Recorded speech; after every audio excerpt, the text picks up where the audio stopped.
welcome to another episode of Story Behind the Collector. I'm Will Sellenraad with Collector Chassis, and today we have a very special guest. He's got just a fantastic collection. I think this is probably the biggest collection we've filmed so far in this series. And in this episode, I'm going to introduce you to Andy and his collection of cars. And when I say collection, that's probably an understatement. I can't count the number of cars that I'm standing among, and some of them are just utterly fantastic.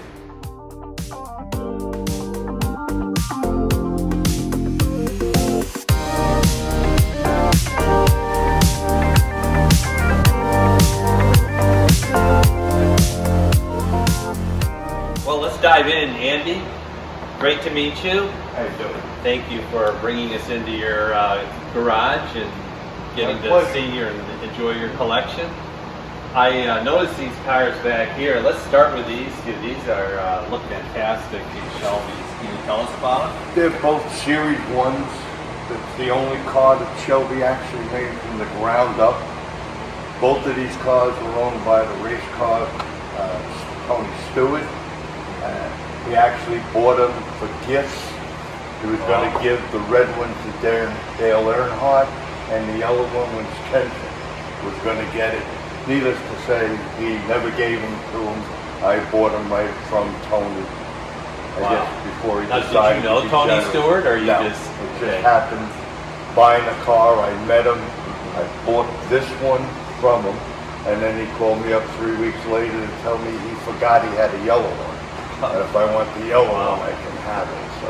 And what's unique about these Shelbys? I mean, these are Shelbys that not a lot of people know about. Right. It's just that they only made 249 of them. There's only 2 red ones. The only yellow one is that one. They had Aurora race engines in them, and both of these are supercharged. Okay. The majority of the Series 1s were all silver because a paint job was like $10,000 extra that they wanted, and to supercharge them was another $29,000, I believe it was at the time. So what makes these two extremely rare is that they have the color and they're supercharged, both of them. Yes, correct. Both of them are. I mean, for a car that was built in 1996. They still did 0 to 60 in 3 seconds, or 3.1 seconds, which, then was pretty fast.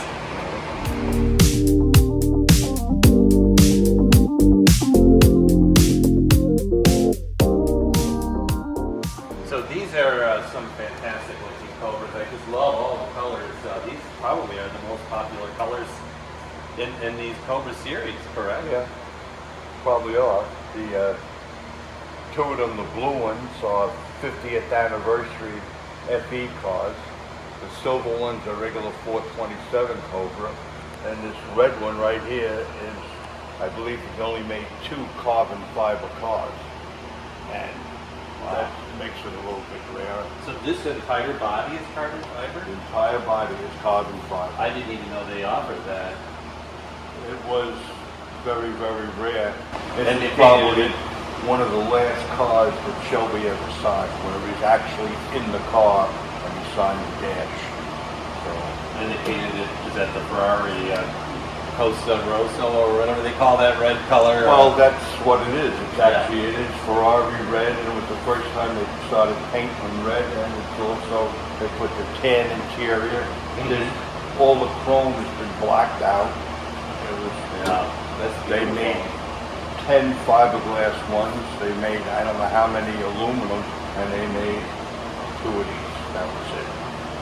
So the engine models, then you had the 427s, and then what other engine was offered? Well, these 2 happen to have 427 Shelby motors in them. They're actually probably 460s. And the blue one on the end, maybe later on we can open up the hood. There's a 339. Can we go over there and do it right Sure. now? Oh my goodness, that's a thing of beauty.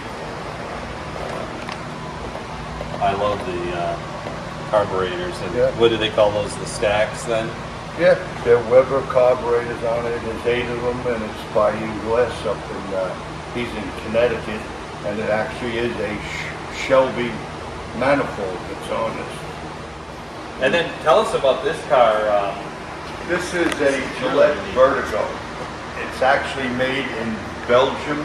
There's only one car company in Belgium. In 1996, it supposedly held the world speed record from 0 to 60. It just came back from Miami, where it was in an international supercar show, because it is the only one in North America.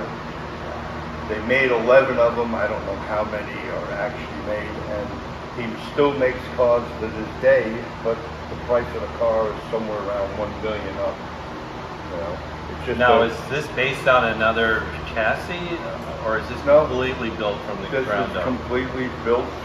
It actually supposedly has the longest hood of any supercar. It's also got the shortest rear end. There's nothing there Yeah. as far as that goes. Now, how big an engine would be hiding underneath this?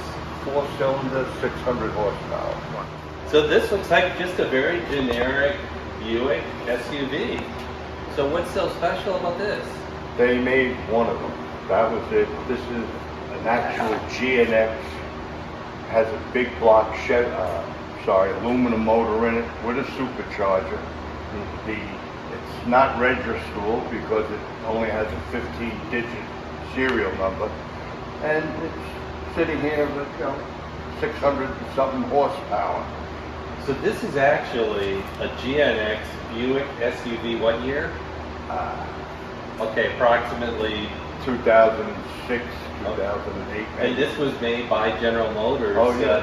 And it's an experimental vehicle, so it must have been for a show or They probably did it for a concept show. vehicle. Whatever, concept vehicle. Like I said, they made one, put it in their museum, and then when everything happened with the cars 10 years ago, they started selling some of them, and that's how I got it. How on earth did you find this car? Just people call me. Is that Things right? happen. Just People see networking? something. Yeah. That's all. So if we lift the hood on this, what would we see in here? Is this a V8 then or a V6? No, it's a V8. V8 with a supercharger. Can we lift the hood on this? Is this Sure. Okay, so this engine then, would this be from like a Corvette engine or some, I wonder? It probably is. I mean, it is a GM motor. Yeah. It's not normally in a Buick. I mean, I've gone to try to get parts every once in a while, and you know, the Buick people laugh at me and tell me It not doesn't exist. doesn't exist, and then they see it. But And the serial number on this vehicle ends in EX, Yeah. which is unique, right? So that that's means, it. yeah. This thing is, you know, experimental. That's why you can't really drive it on the street or register it legally. But it's a fully functional, comfortable vehicle. It's got air conditioning, everything else. Well, I like what you were saying before. It's your wife's SUV that she can take somewhere and blow the doors off of a Corvette or anything else that pulls up alongside her at the stoplight. Well, we'll definitely be surprised.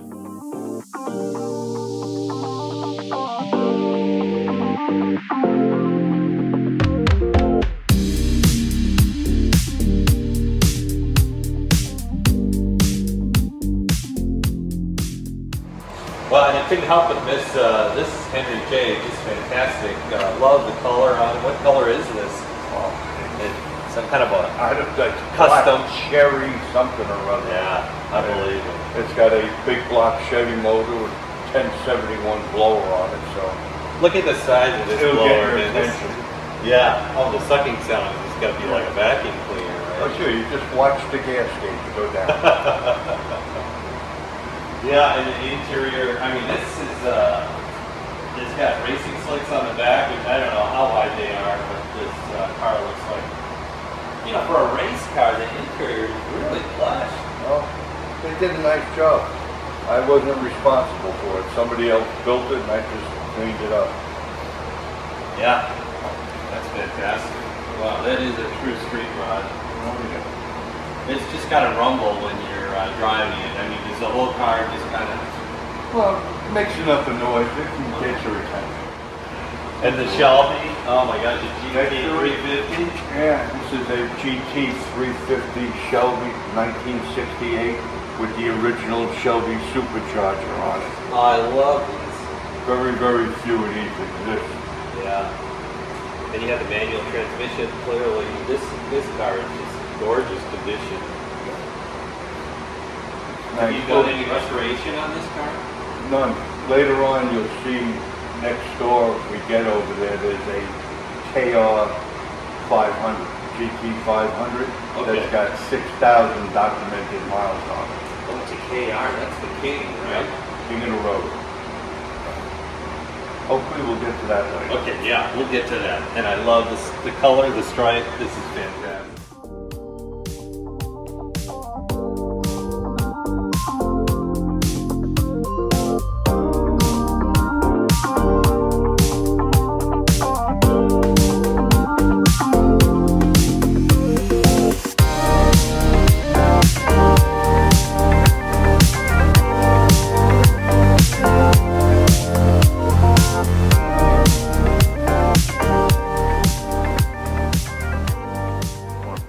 And then here we have a Stutz Blackhawk, and this is just a magnificent custom vehicle. Now this is based on a production car, right? It starts off as a Pontiac.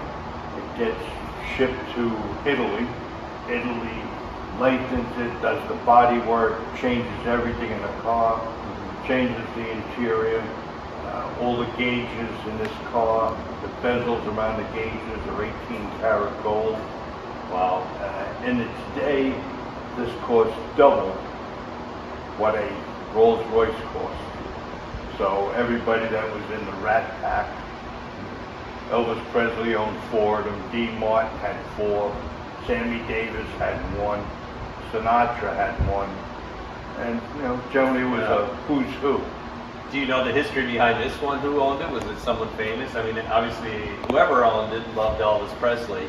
Yeah, well, that's what happened. Whoever did own it, it was nobody that I knew of that was famous. They just, the car supposedly was down in Graceland for 2 years. Okay. But Elvis had nothing to do with it, regretfully. Very cool. This grill is just, it's so Oh, fantastic. it's massive, and they ride so beautiful, I guess because of the sheer weight and the size of them. Yeah.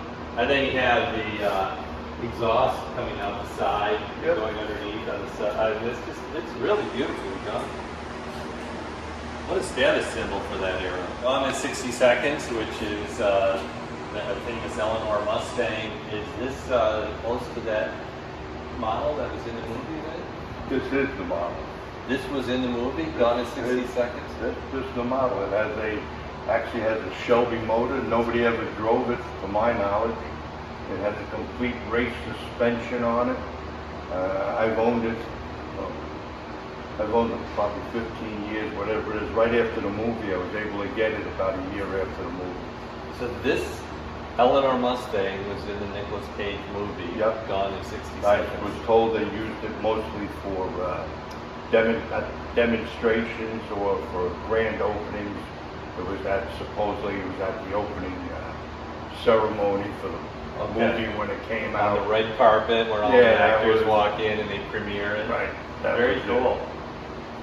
Gosh, they did a gorgeous job of it. I mean, just the stance on it and the wheels and the look of it.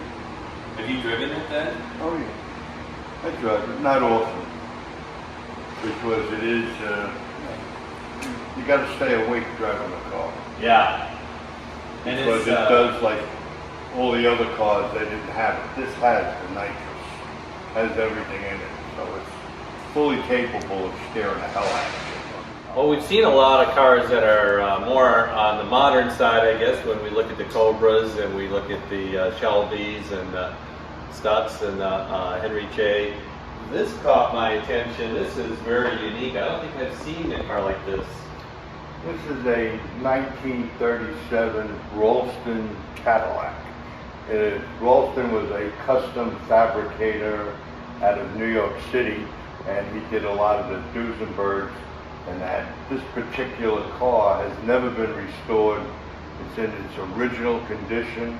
It was originally made for the governor of Minnesota, and after him, I guess, I acquired it. The holes are still in the upholstery from the moths, and it runs great. It's only got 50,000 miles on it, and it's like the biggest boat you ever drove. How long do you think this boat is? It's got to be. It's got to be over 20 feet, right? Oh, it's over 20. I mean, I'm just walking all the way down here, and and you're not seeing all of it because there's a trunk that goes on the back of it. oh yeah. That'll make it even bigger. You don't want to take it into Manhattan. Put it No. that way. But it's got to ride like a dream because of that long wheelbase. Yeah, it does. It rides like a dream, and like I said, and it's just with 50,000 miles, it's just about broken in. The thing runs great. Yeah, look at here's the Cadillac insignia, so it is officially a Cadillac. Oh, it is a Cadillac. And I like how the chauffeur always had to be open. So if it rained, That was it. That was the way. Well, there is a canvas roof that goes on top. Oh yeah, okay. Just in case, remnants. and guarantee he still got wet. Yeah, totally. So Andy, I noticed this Mustang, and from the front, it is still a custom Mustang, but then when my eye travels down to the side there, is this really a station wagon? Yep, it is. It's a sedan delivery. It was made for the SEMA show. They displayed it one year.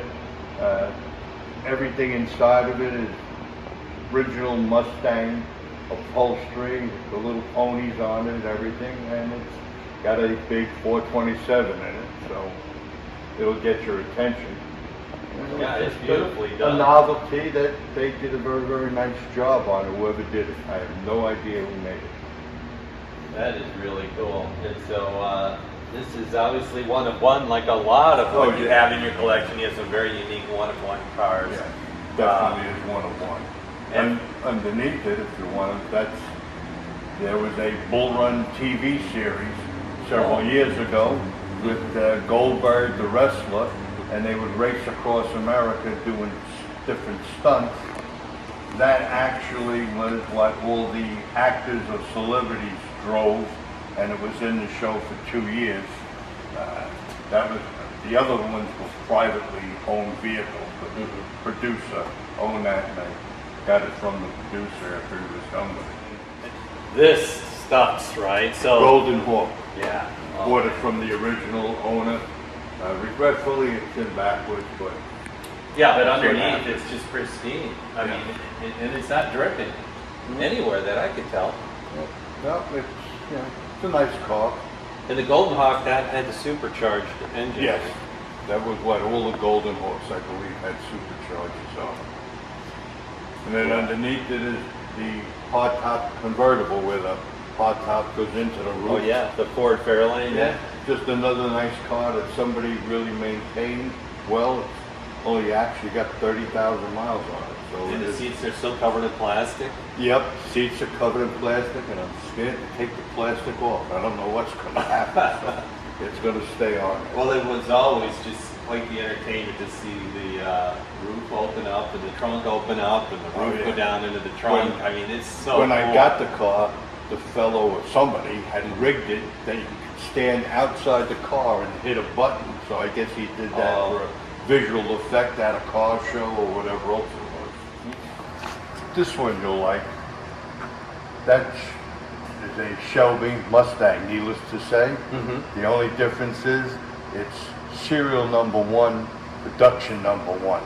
In 2006, Shelby made this car, brought it to the SEMA show, and what he told me at the time when he was alive, needless to say, is that from the show, if he got 1,000 phone calls, what they were complaining about is why didn't you do a V8? That is a 6-cylinder supercharged with 400 horsepower. But in 2007 he came out with the V8, so this is actually what started the Shelby craze. That was already basically Mustangs, and that was it. He hadn't built the Mustang I think since 1970. So. Well, this engine, since it's not a V8, is probably lighter, so the power to weight ratio is probably pretty nice on this car. Yeah, you can go on, I believe it's on YouTube, and you can find out where they were actually racing this, and showing it off. I mean, it did the SEMA show, it did all the shows because this was Shelby's entrance into the market. Yeah. So the fellow that designed this car worked for Shelby. He also designed the Hertz Mustang, and they both came out together in 2007.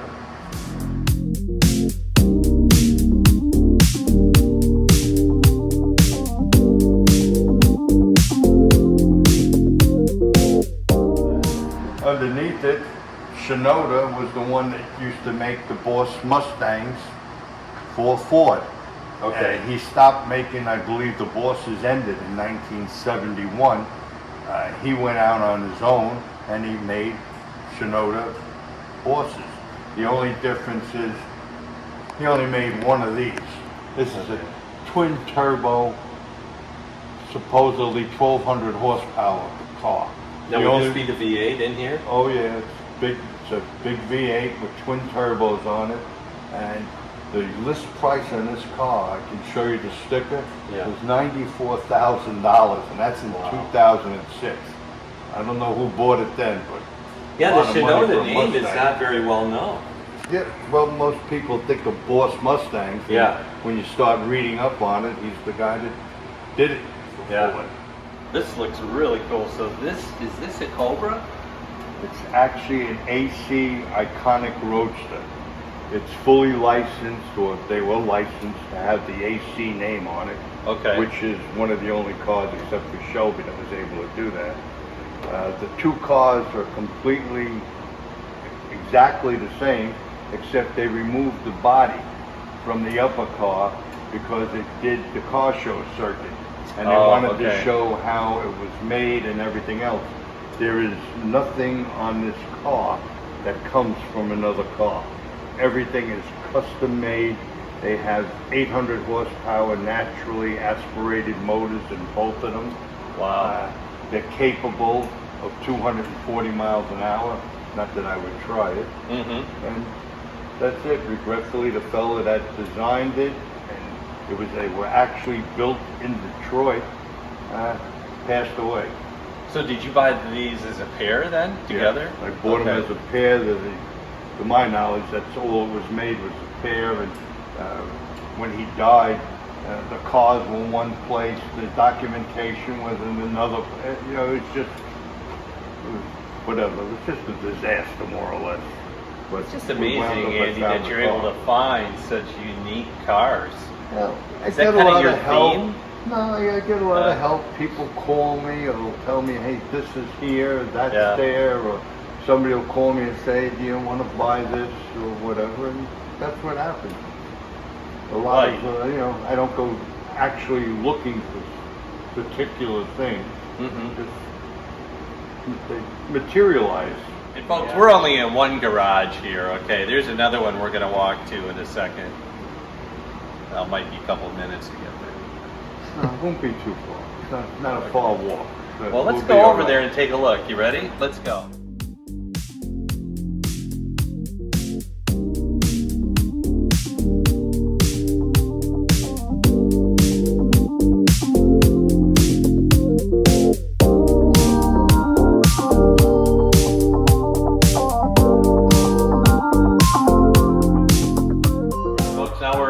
Garage number 2, and we're standing next to this Packard, which is a very unique vehicle. Andy, what's the story behind this one?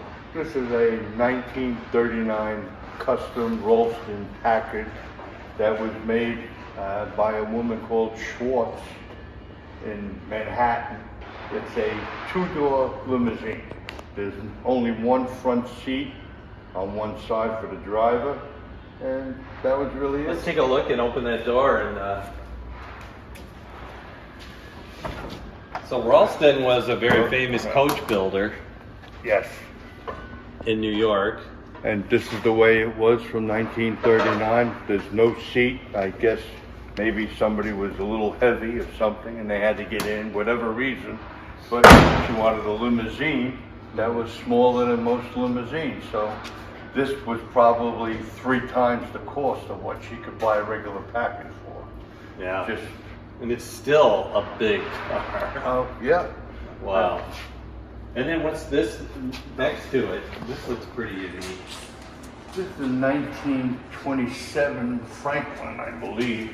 The story with this car, which is really hard to believe, it's only had 2 owners its entire life, and both owners treated the car the same way.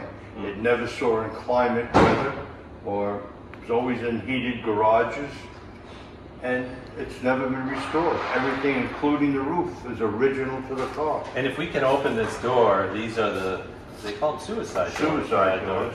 But look at the leg room back there. I mean, this is literally like a living room. Well, this was the epitome, I guess, of luxury back then. Yeah. The only thing that was ever done on this car was they reupholstered the front seat.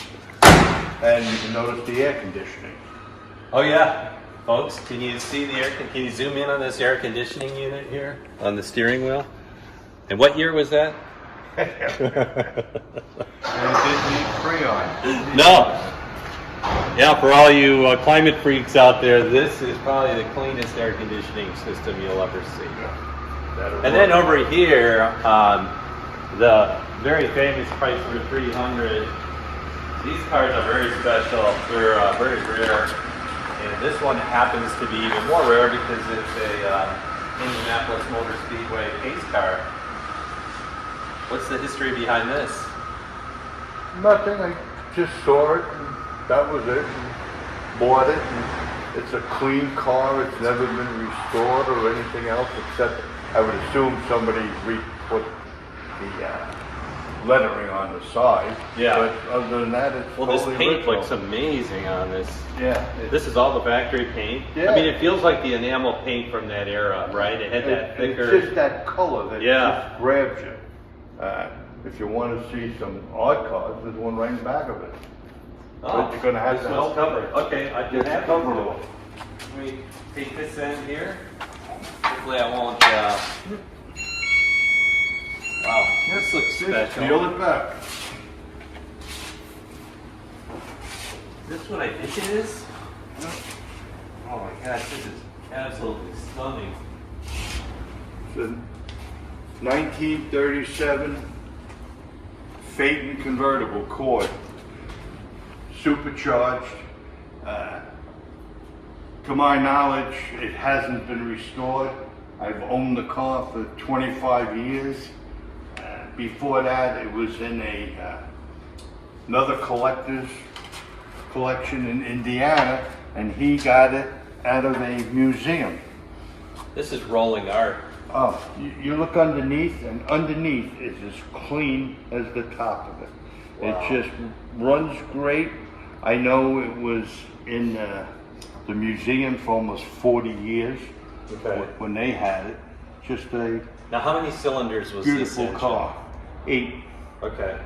A supercharged. Well, it's actually what it is it's a Lyconia aircraft engine. That's what's in these things. And Well, we got to get a video of the interior, and then we have the exhaust pipes coming out of the side here. I mean, this is just so beautifully done, the way they come out and they go into the fender, and then they're hidden underneath the car. it was just like rolling art. Yeah. That's really what it was. It's just absolutely stunning. And then what color would the convertible top be on this? Was Black. it black? Okay. With the red interior. This made a statement when you would pull up. Oh yeah, and somewhere it's at that also, time. it's as close to an automatic as you can get. The way it works is when you start it, Yeah. you can push in the clutch, you put it in first gear, and then you're driving, and then you can shift it into second, even into third, and it will not shift until you step on the clutch, and then it automatically shifts. The clutch lever is actually about 1.5 inches. That's it.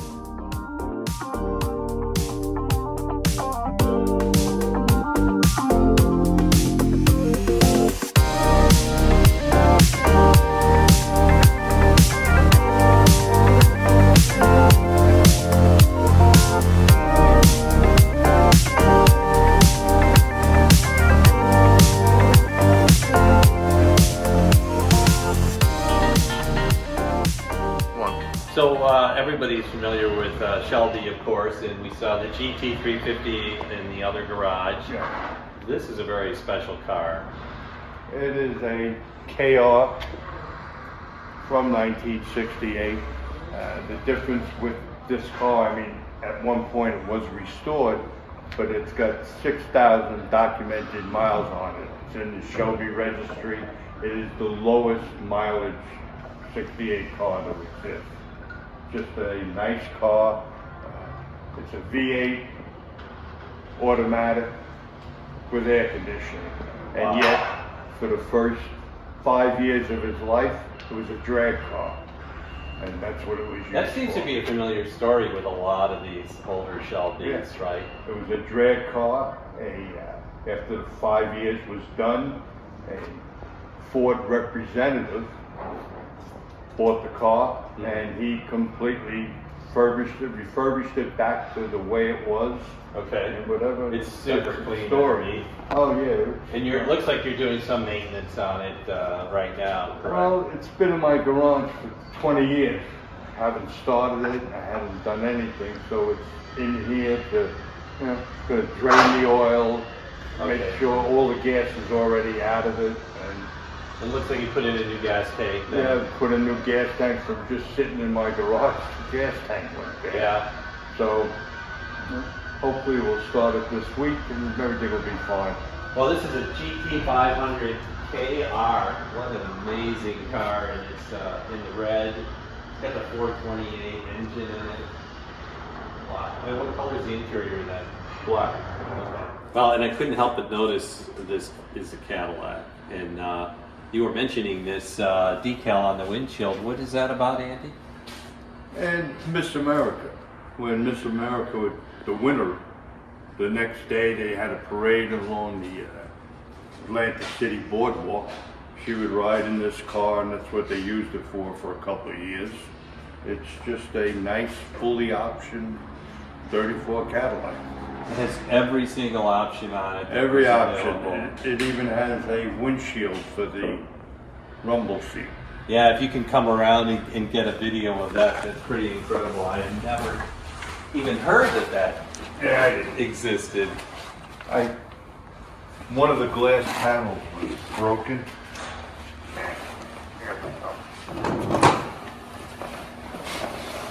don't know if that helps any. Glass panel was broken. I brought it down to my glazier, who's 84 years old. He's been glazier, since he was 18. And I came in and I said, I got something you've never seen before. And he says, I've seen it all and whatever. Yeah. And I said, you want to bet? And he said, what? And I said, give it to me for free if you don't know what it is, or I'll pay double. Yeah. And he's just a really nice man. And he said, yeah, all right. And then I showed him the windshield, and he looked and he said, I have no damn idea what it is, because I've been doing this for 60 years. And I told him what it was, a windshield for a rumble seat.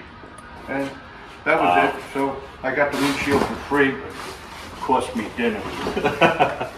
And this one I restored. Okay, yeah, I was just looking. It's beautiful inside. And I had to do the interior. We put the whole car together. It actually came out of Canada. It's almost there. Just got to get somebody to do the roof. Yeah.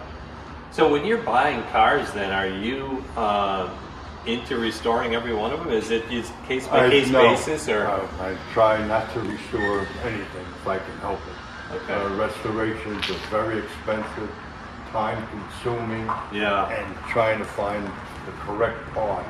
Well, Andy, thank you so much for your time today, showing us your fantastic collection in both your garages, and I understand you've got some other cars, maybe even in another garage somewhere. That's another story. That's all. But I thought it would be fitting to close out in front of this Pierce Arrow. This is a very rare car. And I just love this hood ornament here. I mean, this is just something very, very special. The Archer. Yeah. I mean, finding one of those in today's market is just... It would be a little bit pricey. Yeah. Just a little. Yeah. Probably cost more than the car, but that's... Yeah. Well, thank you very much. It's just been a real pleasure. It was a pleasure. And we didn't cover every single car, and the more I look, the more I see, and we've even got cars undercover here which will remain a mystery, and maybe we'll cover those in the next episode. Sounds good to me. Thank you, Andy. Thanks, everybody.